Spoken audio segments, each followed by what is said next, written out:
Kasabutan sa Sinai. Nakita ninyo ang akong gibuhat sa mga Egyptohanon ug giunsa ko kamo pagbitbit sama sa mga pako sa agila ug gidala kamo ngadto kanako busa karon ug magmatinumanon gayud kamo sa akong tingog ug magabantay sa akong kasabutan.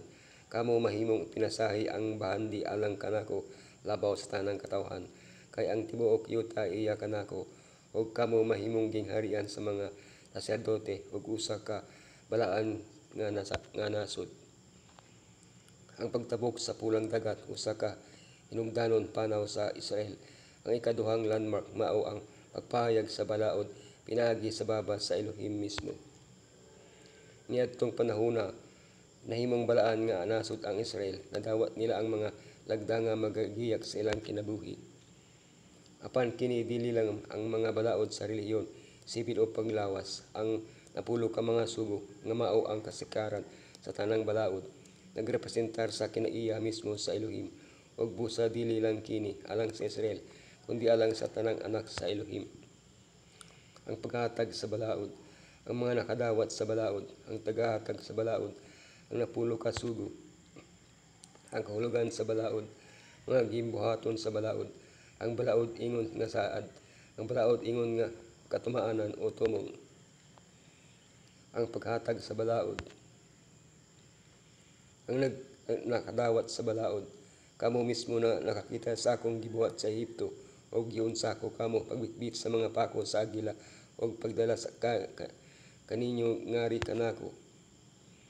Ngano man nga gipagawas sa Elohim ang Israel gikan sa Ehipto, aron mag-alagad sila sa kanya, pinaagi sa ilang pagkaalagad, madawat nila ang dagkong panalangin, lakip na ang yuta sa Kanaan.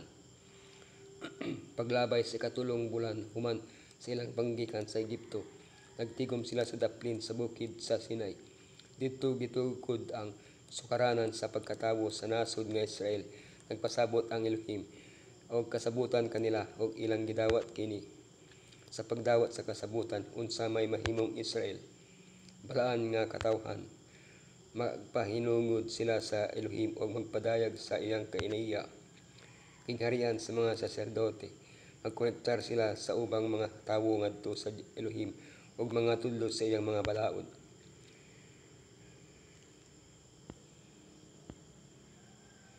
Pinasahing bahangdi gikan sa Elohim.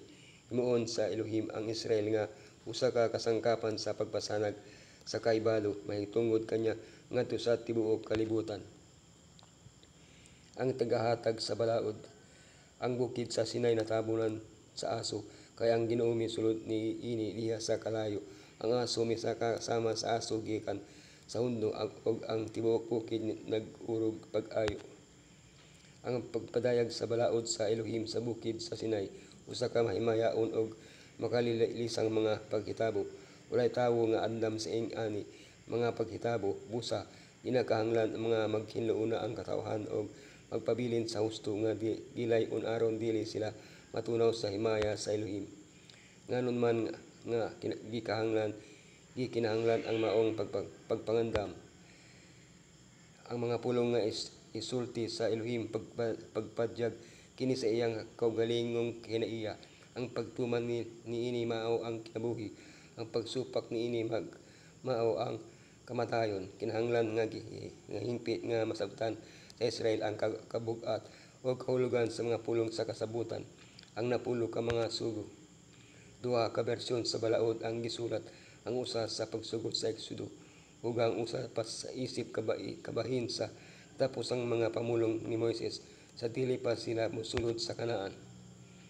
Bisan pag makalilis ang tanawon ang presentasyon sa balaod, kini nagpadayag sa labing maayong kinaiya sa Elohim gugma.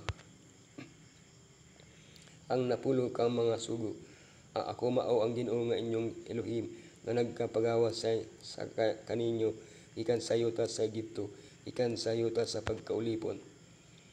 Gipaila sa Elohim ang balaod pinaagi sa paghatag og tin-aw sa mga katuyoan niini. Giluwas ko kamo gikan sa sala, busa kini ang angay inyong buhaton gikan karon. Ang pagtuman sa balaod bao ang atong tubag sa kaluwasan. kini usa ka tubag sa gugma ngadto sa gugma nga nadawat. Ang gugma mao ang pagtuman sa balaod. Higugmaa ang Elohim. Pagtahod og simbahon ang Elohim pinaagi sa paghatag kanya sa unang dapit sa atong kinabuhi. Pagtahod ang Elohim nga awalay ipuli nga laing mga Diyos. Pagtahod ang ngalan dungog ag kinaiya sa Elohim. Pagtahod ang adlaw nga ipapahulay og pagsimba ang Sabado. Higugmaa ang imong isig katawo.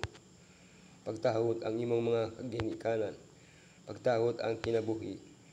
Pagtahod ang kaminyoon. Pagtahod ang kabtangan sa uban. Pagtahod ang dungog sa uban. Pagtahod ang imong kagalingon aron walay dautan nga tingguha mga makadaot sa imong kinaiya. Ang kahulugan sa balaod. Ang gimbuhat sa balaod. Busa ang balaod na himong tigbantay nato hangtod sa pag-abot ni Misaya aron magpakamatarungon kita pinaagi sa pagtuo. Unsa man ang mga gimbuhaton sa balaod.